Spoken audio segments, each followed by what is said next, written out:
Buena tarde a todos los hermanos en Yeshua el Mesías. Qué honor, qué privilegio estar una vez más con cada uno de ustedes, carísimos hermanos. Este es tu programa Fusión Cristiana Universal, que lo preside tu hermano, amigo y servidor, el licenciado Ricardo Ábalos. Hoy vamos a estar hablando, hermanos, sobre los mensajes del Evangelio completo que dio el Mesías allá en su tierra natal, Israel. Esto fue en su primer año de evangelización, o sea, en el año 30 después de Cristo. Así es de que, hermanos, hoy va a estar completamente fenomenal, va a estar algo apoteósico, extraordinario, porque este día el Señor Dios Todopoderoso, Hachén, el gran yo soy, te está revelando cómo su Hijo predicó la santa, sagrada, bendita palabra de Él y del Espíritu Santo. Por lo tanto, hoy tienes, hermano, que poner mucha atención y que te des cuenta que hoy es día de milagro. ¿Por qué? Porque posiblemente nunca, jamás en tu vida hayas escuchado tú la palabra completa del Evangelio en toda su magnitud, en toda su dimensión espiritual. En la Biblia está resumida, está sintetizada, está escueta. Aquí los evangelios están completamente con todo el esplendor tal y cual se dio la palabra. Los apóstoles resumieron los mensajes del Señor. Aquí te los damos con todo el lujo de detalles. Así es de que hoy el Señor está hablando sobre la primera lección a sus apóstoles en Nazaret.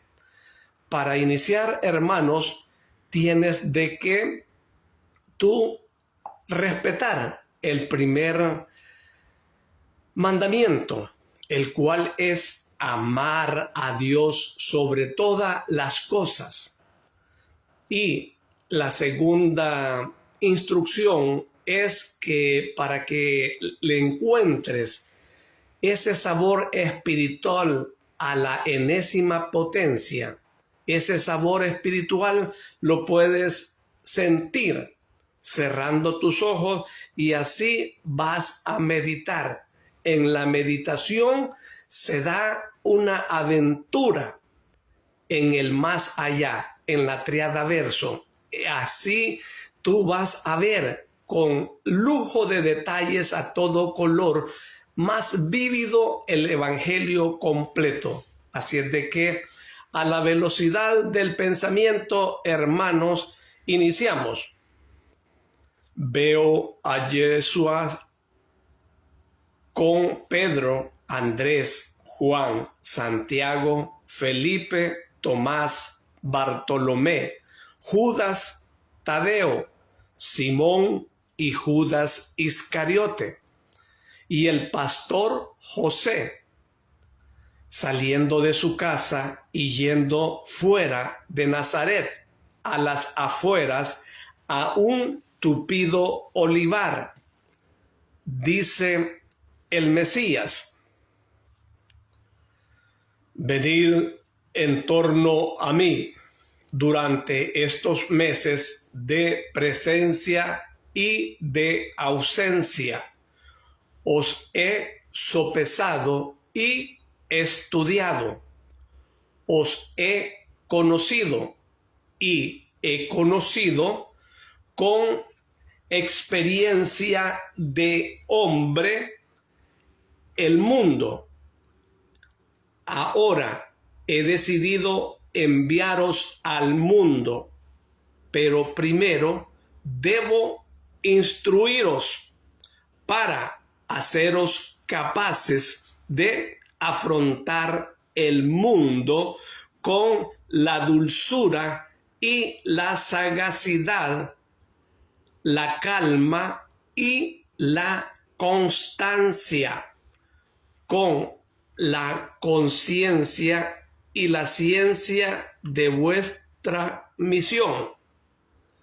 Usaré este tiempo de furor solar que impide toda larga peregrinación con Palestina para vuestra instrucción y formación como apóstoles.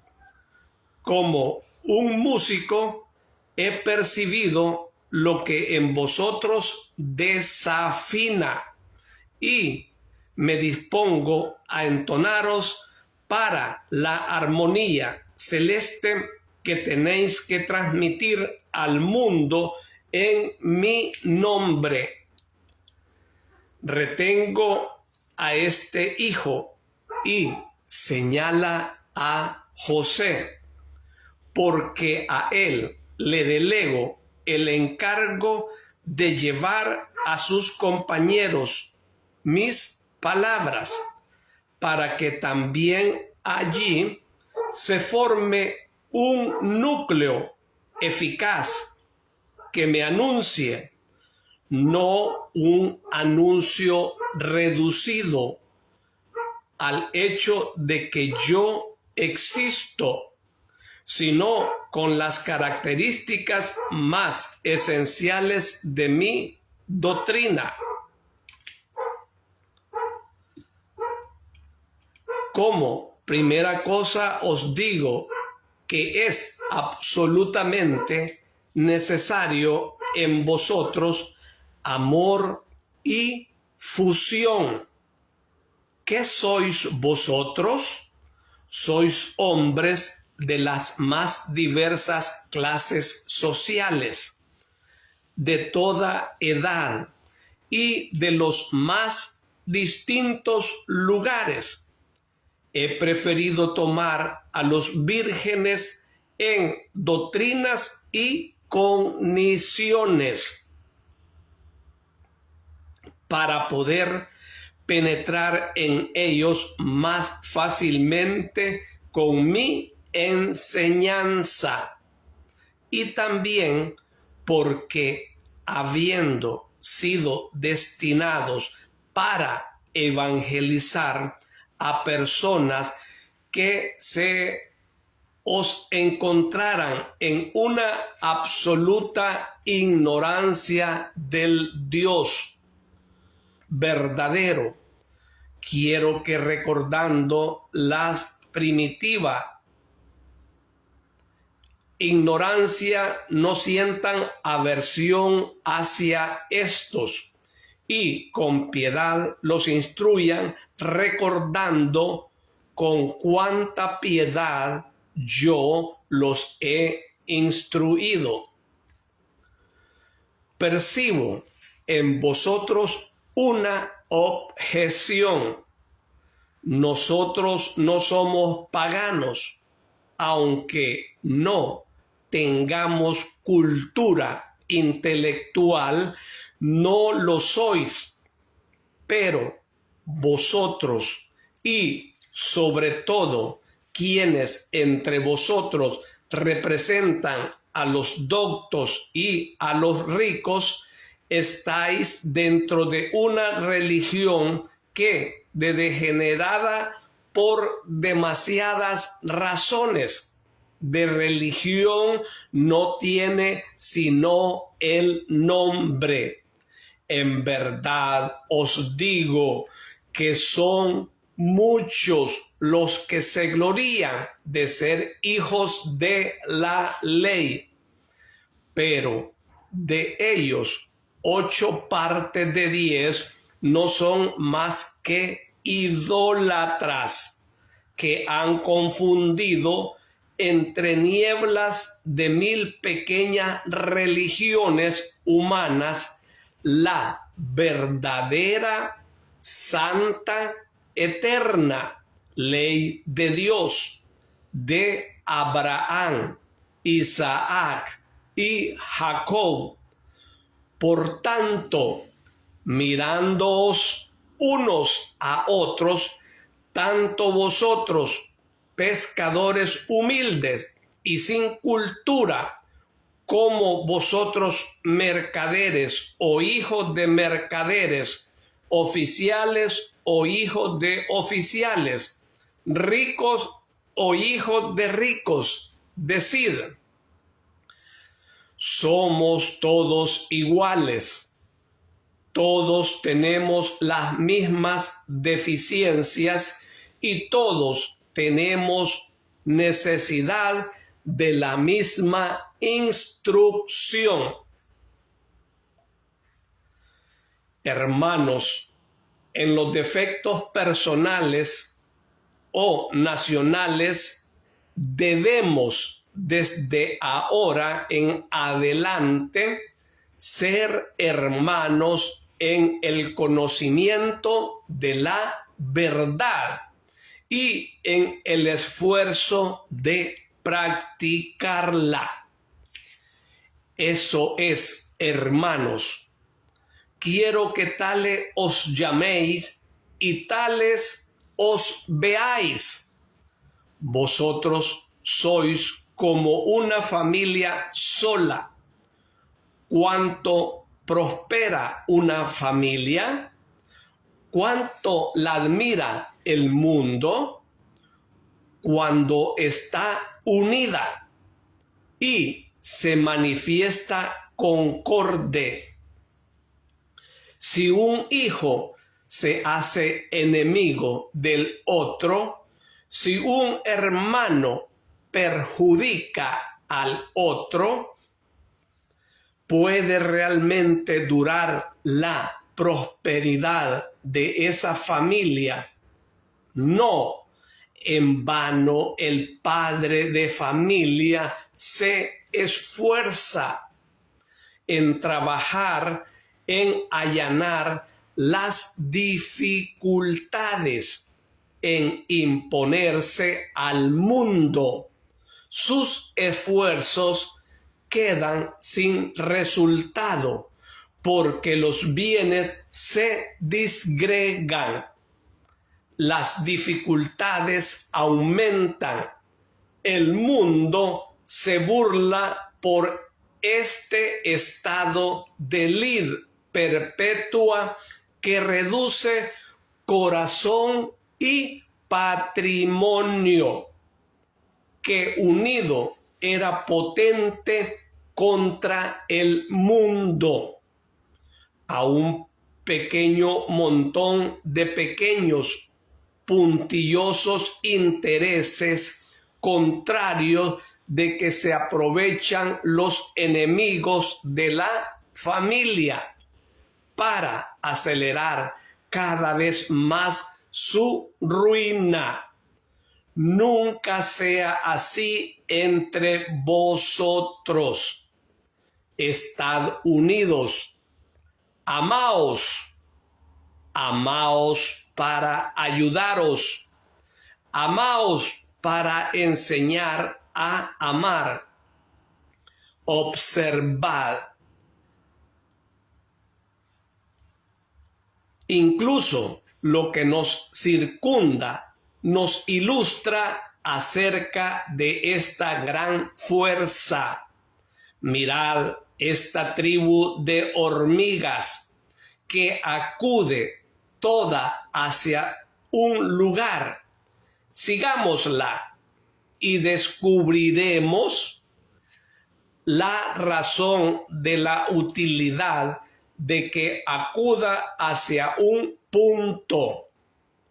Mirad aquí, esta pequeña hermana suya ha descubierto con sus órganos minúsculos y para nosotros invisibles un gran tesoro bajo esta ancha hoja de archicoria silvestre. Es un pedazo de miga de pan que quizás se le haya caído a un campesino que haya venido aquí para cuidar sus olivos, a algún viandante que se haya detenido en esta sombra consumiendo su comida, o a un niño jubiloso sobre la hierba florecida. ¿Cómo hubiera podido por sí sola arrastrar hasta su casa este tesoro 1000 veces más voluminoso que ella? Ha llamado pues a una hermana y le ha dicho: mira, corre rápido y decirle a las hermanas que aquí hay alimento para toda la tribu y para muchos días. Corre antes de que descubra este tesoro un pájaro y llame a sus compañeros y se lo devoren. Y la hormiguita ha corrido afanosa por las rugosidades del terreno, sabiendo, bajando entre guijas y hierbezuelas hasta el hormiguero, y ha dicho: venid, una de nosotras os llama. Ha encontrado para todas, pero sola no puede traerlo aquí. Venid. Y todas, incluso las que ya cansadas por tanto como han trabajado durante todo el día, estaban descansando en las galerías del hormiguero. Han acudido incluso las que estaban amontonando las provisiones en sus correspondientes celdas. 1, 10, 100, 1000. Mirad, aferran con las pinzas, levantan haciendo de su cuerpo un carrito, arrastran hincando las patitas en el suelo. Esta se cae, la otra allí casi se licia porque la punta del pan ha rebotado y la ha comprimido contra una piedra. Y esta tan pequeñita, porque es tan pequeñita, una jovencita de la tribu se detiene derrengada, pero ved, toma aliento y continúa. ¡Qué unidas están! Mirad, ahora las hormigas tienen completamente abrazado el trozo de pan y el pan avanza lentamente, pero avanza. Sigámoslo. Un poco más, hermanitas, un poco más todavía, y vuestra fatiga será premiada. Ya no pueden más, pero no ceden. Descansan y luego continúan. Llegan al hormiguero y ahora el trabajo para dividir en pequeños trocitos la miga grande. Mirad qué trabajo. Unas cortan, otras transportan. Terminando.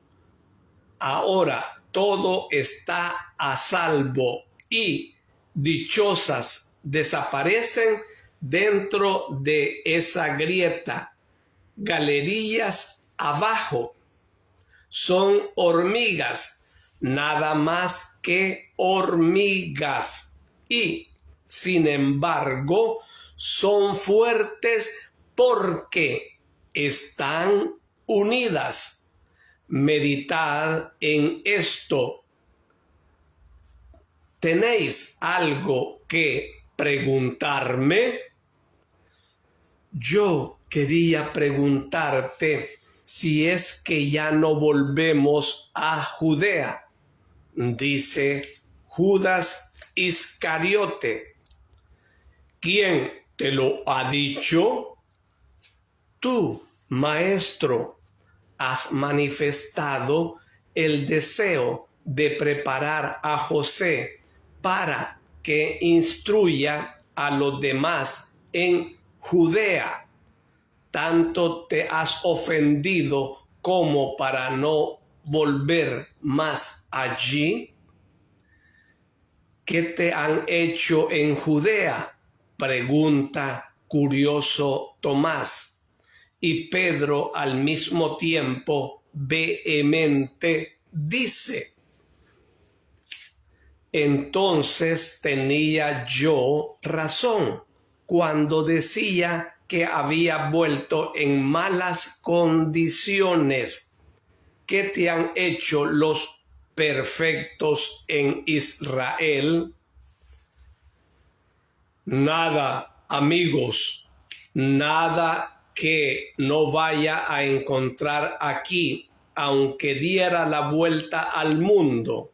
Encontraría por todas partes amigos mezclados con enemigos. De todas formas, Judas te había rogado que te mantuvieras en silencio. Cierto, pero no puedo quedarme callado cuando veo que prefieres a Galilea a mi patria. Eres injusto. También allí has recibido honores. Judas, oh Judas, eres un injusto en este reproche. Tú a ti mismo te acusas, dejándote llevar de la ira y de la envidia. Yo había logrado dar a conocer solo el bien que he recibido en tu Judea. Sin mentir y con alegría había logrado manifestar este bien que parece hacer que os amasen a los de Judea con alegría, porque para el Verbo de Dios no existe separación de regiones, no existen antagonismos, enemistades, diversidades. Os amo a todos, oh hombres, a todos. ¿Cómo puedes decir que prefiero a Galilea cuando he querido llevar a cabo los primeros milagros y las primeras manifestaciones en el suelo sagrado del templo y de la ciudad santa, estimada para todos los israelitas? ¿Cómo puedes decir que actúo con parcialidad si de vosotros, discípulos, que sois 11 o 10, porque mi primo es familia, no amistad? 4 son judíos y Si añado a los pastores, que son todos judíos, puedes ver de cuántos de Judea soy amigo. ¿Cómo puedes decir que no os amo? Si yo, que conozco las cosas, he organizado el viaje de manera que pudiera dar mi nombre a un pequeñuelo de Israel y recibir el espíritu de un justo de Israel, ¿cómo puede decir que no os amo a vosotros, judíos, si en la revelación de mi nacimiento y de mi preparación a la misión he querido que hubiera dos judíos contra uno solo de Galilea? Me tachas de injusto.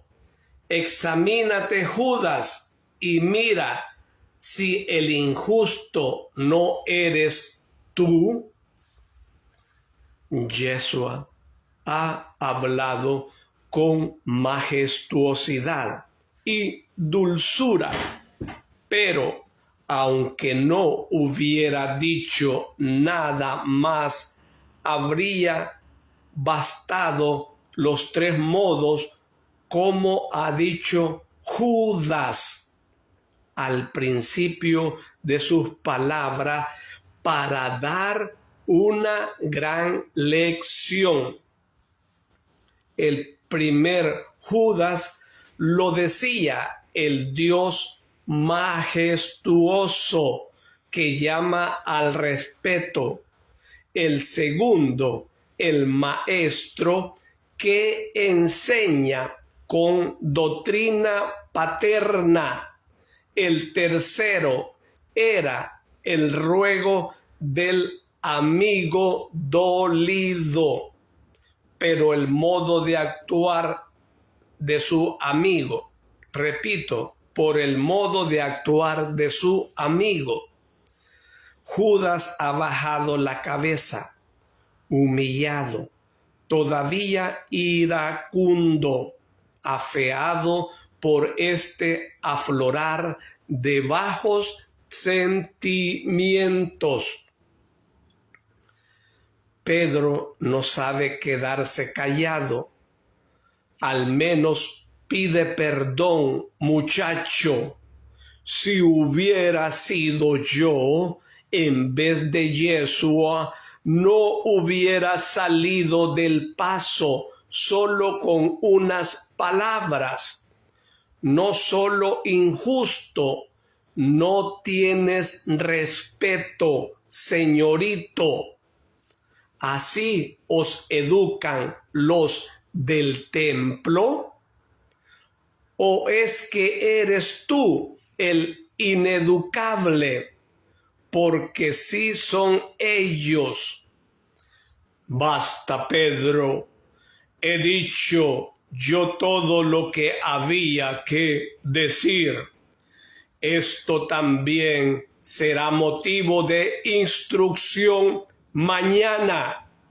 Y ahora repito a todos los que le habían dicho a estos en Judea: no digáis a mi madre que su hijo fue maltratado por los judíos. Ya está toda compungida por haber instruido mi pena. Respetad a mi madre. Vive en la sombra y en el silencio. Es activa solo en virtudes y oración. Por mí, por vosotros y por todos. Dejad que las lúgubres luces del mundo y las ásperas luchas queden lejos de su refugio fajado de discreción y pureza. No metáis ni siquiera el eco del odio, donde todo es amor. Respetadla. Ella es más valiente que Judith. Lo veréis, pero no la obliguéis antes de tiempo a gustar la es, que supone los sentimientos de los miserables del mundo, de aquellos que no saben ni siquiera rudimentariamente qué es Dios y la ley de Dios. Esos de que os hablaba al principio, los idólatras que se creen sabios de Dios y que por tanto unen la idolatría a la soberbia. Vamos. Y el Mesías se dirige de nuevo hacia Nazaret. Hermanos, esta es la palabra gloriosa del Santo de Israel. Y su pueblo bendito, nosotros decimos: te alabamos, Señor. Hermanos, esto ha estado súper extraordinario. ¿Por qué? Porque el Señor acá está aleccionando, está instruyendo a sus apóstoles. ¿A dónde? En su casa, en Nazaret. Y vemos aquí algo importante, de que el Señor, juntamente con los apóstoles, había un discípulo de él, que era José, y que lo estaba también aleccionando, instruyéndolo para que fuera a Judea. Y me llama la atención algo muy importante. En muchos grupos carismáticos católicos y hermanos cristianos evangélicos también, valga la redundancia de esta palabra en cristianos, para que se ubiquen ustedes, le llaman a estas pequeñas congregaciones células, unas células cristianas.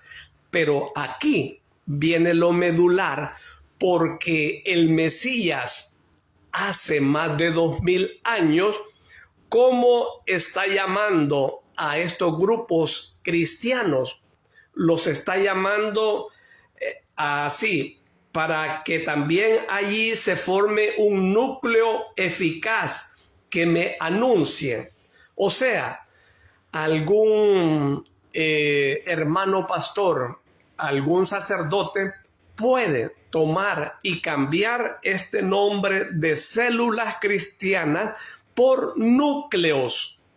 O sea, el núcleo es donde allí está la vida de una célula. Por lo tanto, nosotros tenemos que ir evolucionando, cambiando este tipo de congregaciones muy pequeñas que se forman en las casas, que allí es donde se analizan, se dan propuestas o dan a entender cómo la palabra de Dios hay que entenderla en una forma más satisfactoria, más ágil, más comprensible. A esto me refiero.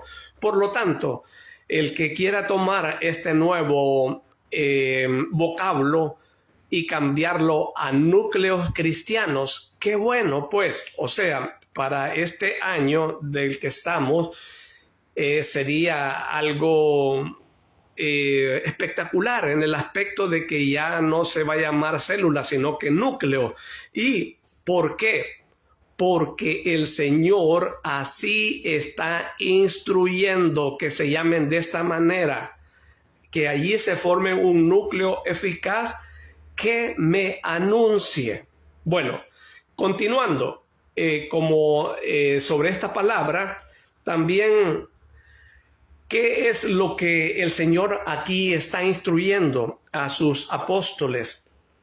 Aquí los está llamando sobre todo lo necesario, sobre el nuevo mandamiento que Él está dando, que es que nos tenemos que amar los unos a los otros. San Juan 13:34. Entonces, un mandamiento nuevo le doy. Por lo tanto, hermanos, aquí ¿qué es lo que está diciendo Él? Dice, como primera cosa os digo que es absolutamente necesario en vosotros amor y fusión.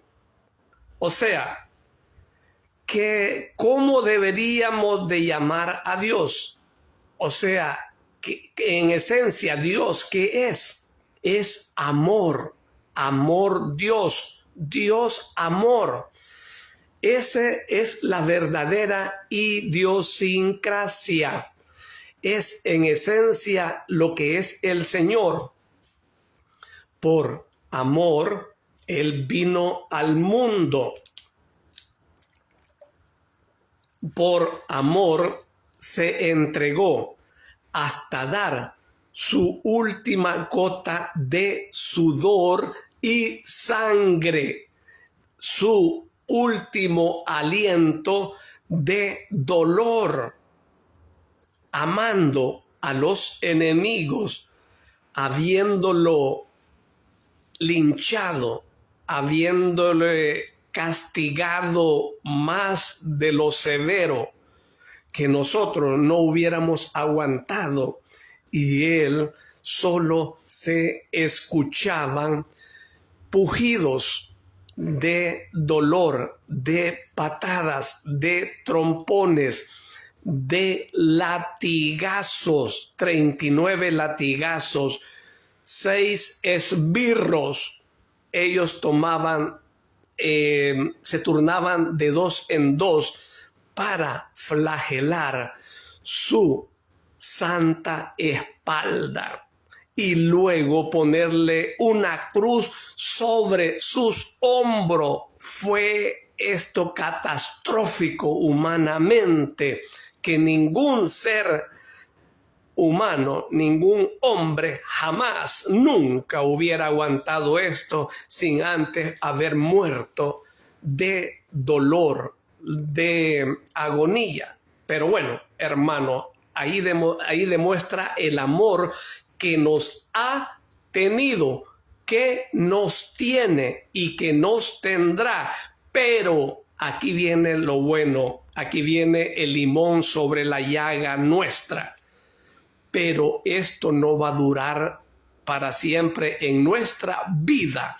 Él tiene un límite y no sobrepasemos ese límite. ¿Por qué? Porque si un día Él nos llama a juicio y nosotros en pecados, en adulterio, fornicaciones, en matar al prójimo, en quitar la vida, en robar sus bienes, su esposa, su esposo, hermanos, un día vamos a entregar cuenta y vamos a estar en ese tribunal cuando Él ya no va a ser abogado, sino que juez. No permitamos que los encuentren pecados, hermanos. Continuemos. Aquí hay otras cuestiones que es importante que nos da a conocer el maestro de Galilea. Dice así: en verdad os digo, son muchos los que se glorían de ser hijos de la ley pero de ellos 8 partes de 10 no son más que idólatras, que han confundido entre nieblas de 1000 pequeñas religiones humanas la verdadera, santa, eterna ley del Dios de Abraham, Isaac y Jacob. ¿Por qué el Mesías estaba en contra de los sacerdotes de esa clase, de esa casta eclesial del templo de Jerusalén? Porque de 10 partes de los sacerdotes, 8 estaban ellos pavoneándose, engrandeciéndose, robando los diezmos que daban al templo, y de ahí vendía y se lucraban, y de ahí ellos estaban haciendo una mafia. Allí ellos tenían una red de traficar con las ofrendas, primicias y diezmos que se ofrecían al templo. Y cuando alguna viuda no aguantaba su pesar, llamaban a estas personas y ellos hacían largas oraciones para que los vieran. Pero esas oraciones eran más frías que una morgue. Que quede bien claro. Por lo tanto, el maestro no aguantó más, bajó del trono poderoso de Dios, viene a la tierra a enfrentarlos. ¿Cuántos ahora, ya sea en cristianos, en católicos o en judíos, se lucran de la palabra de Dios? Porque muchos se están lucrando por dar a conocer el evangelio, y no completo. Que quede claro. Gracias a Dios Todopoderoso que hoy ustedes están escuchando, están oyendo esta palabra exactamente tal y cual fue dicha hace más de 2 millares de años, con todo el lujo de detalles. Si tú la escuchaste con tus ojos cerrados, meditándola, te has metido en la triada verso. Allí, en esa triada verso, es donde pululan, donde surgen, donde se crean los milagros. Quiero decirles un secreto que me ha costado y hasta ayer se me fue revelado. ¿Cómo es? Que para dirigirse al Señor hay 3 métodos. Uno es la oración, el otro es la meditación y un tercero es la contemplación.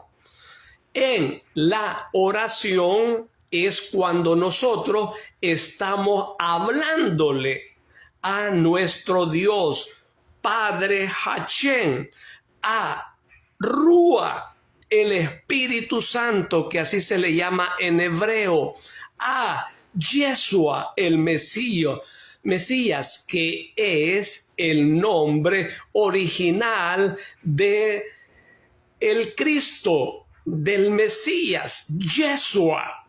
Qué bello cuando nosotros decimos, Yeshua, ayúdame. El Señor está escuchando en su lengua materna. Por lo tanto, a Él le agrada eso de que nosotros estemos conociendo su idiosincrasia. Bien, para no perder el hilo, la oración es la comunicación de nosotros hacia Dios. La contemplación es la respuesta a la oración, porque allí es cuando nosotros contemplamos nuestros milagros. Estamos viendo muchas veces casas, vehículos, terrenos, ganado, pero porque el Señor nos está regalando una visión. Y en donde se nos da ese cortometraje, esa película, es dentro de las visiones. Entonces, nosotros para llegar allí tenemos que estar a cuentas con el Señor. Un corazón contrito, humillado, quitando aquella soberbia de hombre, de mujer, aquella galantería de vanidad, de orgullo. Hermano, eso va a quedar en la carne. Todo eso se va a convertir en una masa de gusanos en nuestro cuerpo. Por lo tanto, hermano, desde ya entreguemos todo al Señor. Pero uno dirán, pero ¿cómo estás diciendo tú? ¿Tú crees que es fácil quitarme yo ser orgulloso, ladrón, homicida, que he asesinado, que he violado, que he abortado, que he andado en prostitución, que me he drogado, que he sido un borracho? Mira, aquí está la respuesta tan sencilla y tan fácil que la sabemos, pero que no le hemos sacado jugo espiritual. Todo lo puedo en Yeshua, el Mesías, que me cambia, que me perdona, que me fortalece, y no necesito alcohol, y no necesito droga, y no necesito más prostituirme y ser un vil servidor de Satanás, porque ese es el Dios de los pecadores. Oye, me pueden decir uno, ¿y acaso tú te crees santo? No, soy un pecador arrepentido, pero que ya no sigo sirviendo al amo de este mundo, que es la bestia, que es Satán. Ya no, yo le he dado las espaldas y me he volcado al Dios de Dios, luz de luz, verdad de verdades, al gran yo soy, a Adonai, a Yeshua, a Jiret, a Rafat, a Sebaot, al Mesías, al Paráclito Consolador, que es Él que está rigiendo los destinos del mundo, que es Él el que está dando las soluciones a nuestras peticiones. Hermano, Él es el que está gloriándose en este momento, y cuando nosotros clamamos al Espíritu Santo, Él viene en nuestra ayuda. No hay nada imposible para Dios.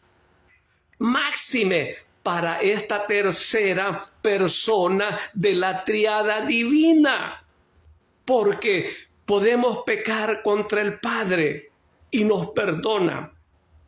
Podemos pecar contra Yeshua y nos perdona, pero ay de aquel que ofenda al Espíritu Santo, no tiene perdón en esta ni en la otra vida.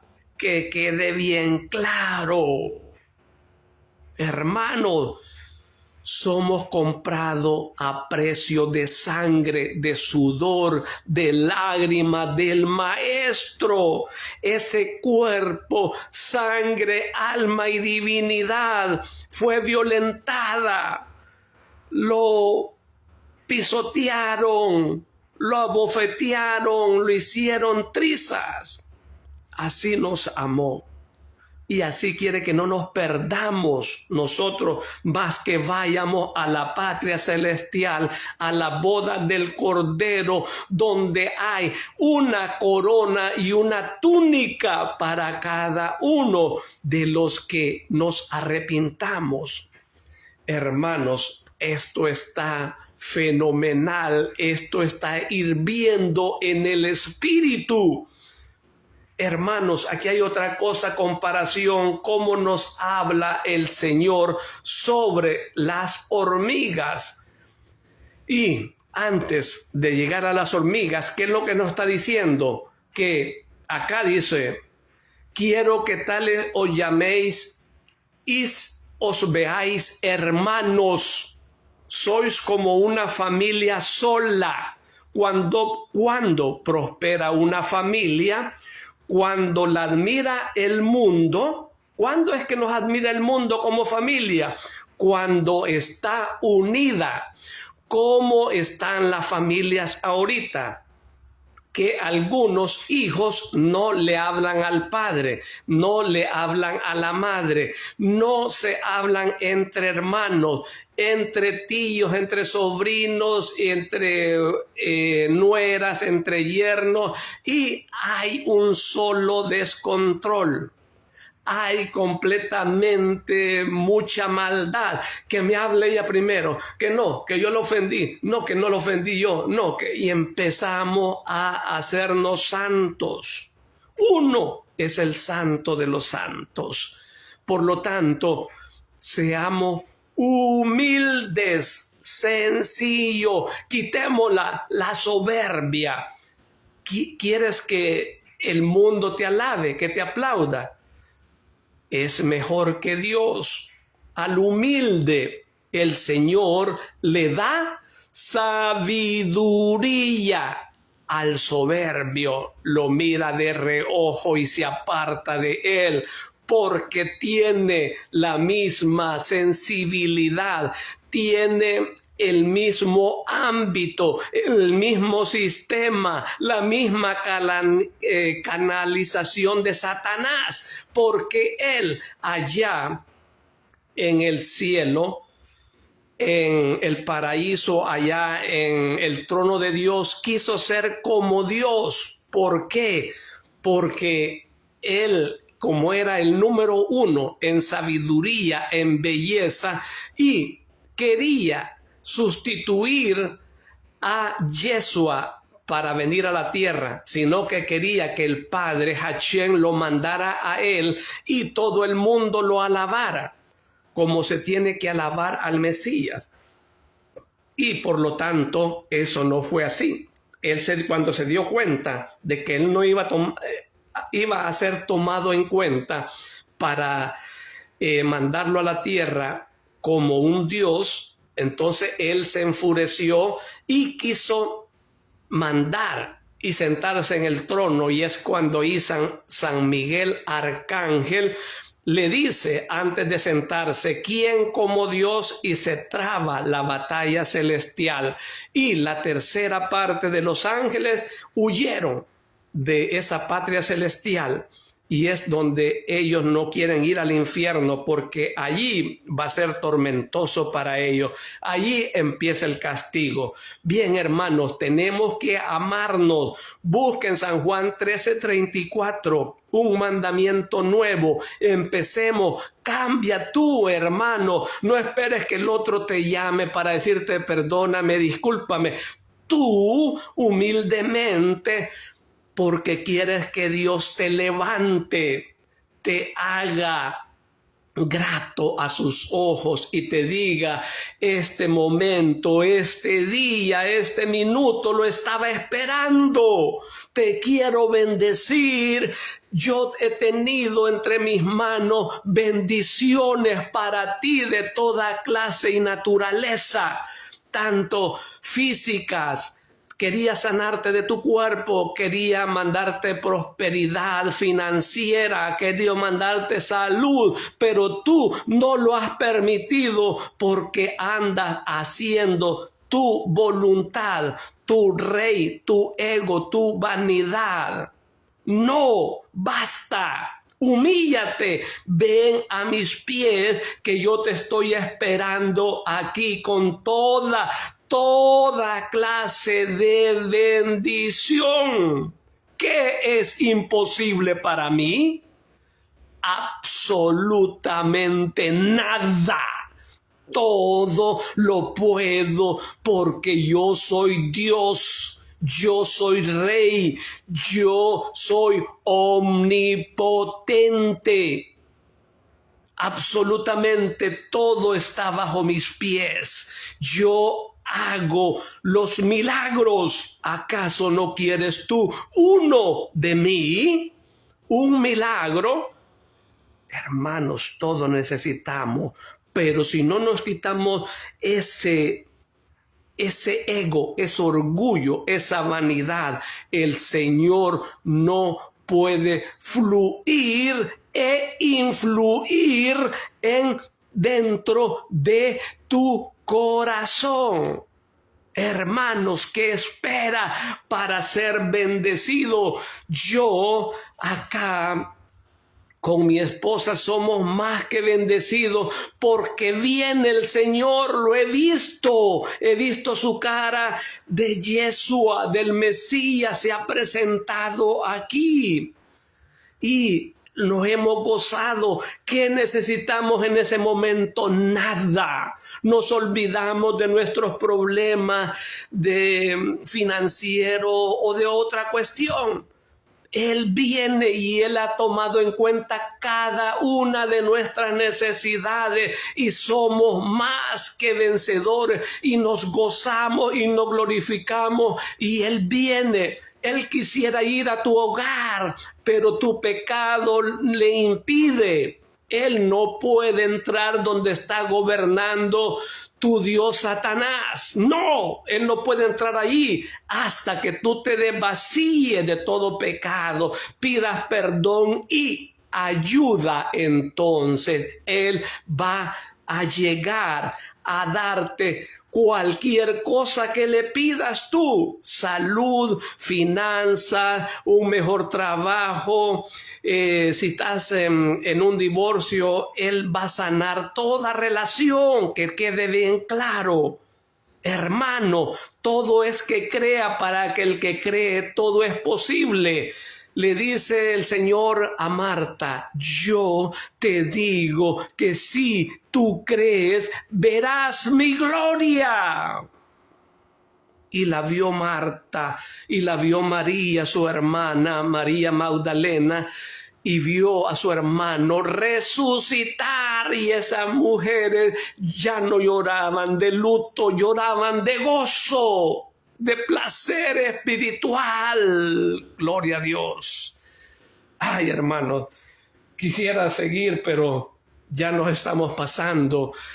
Y manda este mensaje. Si tú no quieres cambiar, mándalo a otro, pues. Otro tal vez va a cambiar y va a ser bendecido. Tú no quieres ser bendecido este día de Shabbat, porque te lo digo, hermano, estos del templo tenían su red de tráfico dentro del templo, con los cambistas, con los vendedores de palomas, de ovejas, de todo esto. Ahí tenían que darle una retribución, además de lo que ellos les daban el templo. Pero por lo tanto el Señor viene y los confronta, afronta a ellos para que no hubiera más tráfico de influencias en el templo, que no se vendiera su palabra, ni tiene que seguirse vendiendo. El diezmo no es llevar el dinero al templo. No es banco el templo, es templo. Ahí se tiene que llevar, se llevaba el diezmo de la ruda, de la menta, el comino, el aceite y todos los enseres, trigo, cebada, centeno, soya y todo lo demás. Entonces traer el diezmo al alfolí. ¿Qué significa alfolí? Granero. Y en el templo había granero para que haya alimento en mi casa, dice el Señor. ¿Para quiénes? Para el huérfano, la viuda, el menesteroso, el extranjero, el pobre. Para eso no es llevar dinero para cierta persona y que ellos vivan bien y los demás no. No, hermanos, no es para eso. Era para eso, por lo tanto el Señor abolió eso. ¿Por qué? Porque Él, ni sus apóstoles, ni sus discípulos dieron más diezmo por el tráfico de influencia, por la mafia que había ahí. Entonces ahora el Señor quería ofrendas de gratitud, que ayudaran con denarios, con dracmas, y los repartían a todos. Hacían dos filas. Unos quieren ser sanados y otros quienes quieren que se les dé un óbolo, un dracma, un denario. Entonces hacían dos filas. Los que querían salud, el Señor les daba, y los que querían dinero, el Señor les daba también. Y todo se repartía de acuerdo a lo que recibían. Nada se quedaban con monedas ni dinero. Quien se quedó con ellas muchas veces era Judas, pero ¿cuál fue el pago de Judas? Que él solito hizo el nudo y se ahorcó. Hermanos, empecemos a guardar el Shabbat, empecemos a guardar el día de descanso, que es tercer mandamiento y está escrito como mandamiento en Éxodo 28. Allí está. Y lo mismo en el Éxodo 31:12 está también allí dando más información. Por lo tanto, hermanos carísimos, este es un programa para católicos, para cristianos y para judíos. Hermanos, la Virgen está siempre con nosotros y siempre nos ayuda. ¿Por qué? Porque ella es hija predilecta de Dios, es esposa del Espíritu Santo, madre del Mesías, Yeshua. Está en ese triángulo divino, como hija predilecta, como esposa y madre del Mesías, que es Dios verdadero. Nos vemos el próximo Shabbat, si así Dios lo permite. Bendecidos sean todos y cada uno con esta palabra. Háganla viral en el nombre del Padre, del Hijo y del Espíritu Santo. Nos vemos el próximo Shabbat, si así Dios lo permite. Los amo. Les doy un abrazo de recién nacido a cada uno de ustedes.